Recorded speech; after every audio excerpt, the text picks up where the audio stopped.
बाहर निकालने का काम करता है। इस तेल में मौजूद है, इस तेल में रहता है। ट्रांसफैट फ्री, इस तेल में जो ट्रांसफैट होता है, जो चिकनाहट होती है, जैसे सरसों के तेल में चिकनाहट होती है, जिस तरह से ये रिफाइन में, फॉर्च्यून के रिफाइन में जो होता आता है उसमें जो ट्रांसफैट होता है वो चीज इसमें नहीं है।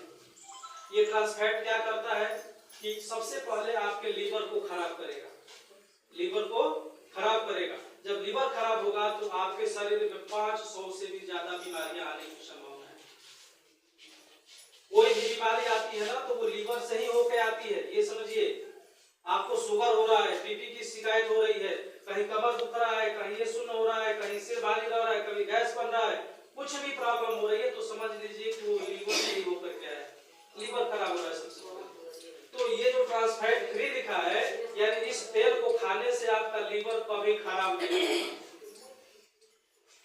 इसके बाद इसमें विटामिन ए और डी और ई, ये तीनों विटामिन है जिसको खाने से आंख की रोशनी में कमी नहीं आएगी। ये बहुत बड़ी चीज है। देखने में 40 साल में 30 साल में चश्मा लगने लग रहा है ना। तो ये तेल का जब आप सेवन करेंगे तो आंखों की जो रोशनी है उसमें कमी नहीं आएगी। इसके बाद कोलेस्ट्रॉल जीरो है, जिसकी वजह से हार्ट अटैक हो रहा है। आप लोग सुन भी रही होंगी फलाना व्यक्ति को या फलाना महिला को जो है हार्ट अटैक आया है। पहले वाला हार्ट अटैक जो होता था ना वो 3 बार मौका देता था, 3 बार, 3 बार हार्ट अटैक होता था पहले। एक बार आया तो बच गए, दूसरी बार आया तो बच गए, तीसरी बार में खत्म। लेकिन आज का जो हार्ट अटैक हो रहा है वो अचानक हो रहा है। क्यों हो रहा है? क्योंकि कोलेस्ट्रॉल की वजह से। जो बाजार का तेल है ना उसमें कोलेस्ट्रॉल होता है, वो धीरे धीरे जो इसमें हार्ट में वाल्व होता है उसको ब्लॉकेज करने का काम करता है। अच्छा, वो पता भी नहीं चलता है। हमको भी ब्लॉकेज है, आपको भी ब्लॉकेज है। सुनिए ध्यान से, है ना, ध्यान नहीं है ना,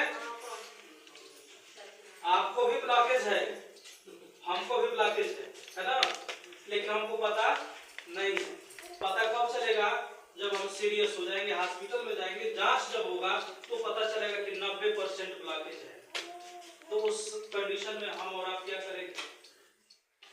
कुछ भी नहीं कर पाएंगे। और ये समय के साथ साथ होता है।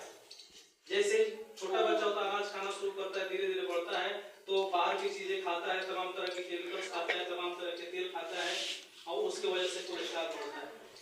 यदि इस तेल को आप खा रहे हैं तो पहले तो कोलेस्ट्रॉल आपके शरीर को मिलेगा नहीं। दूसरा चीज, जो कोलेस्ट्रॉल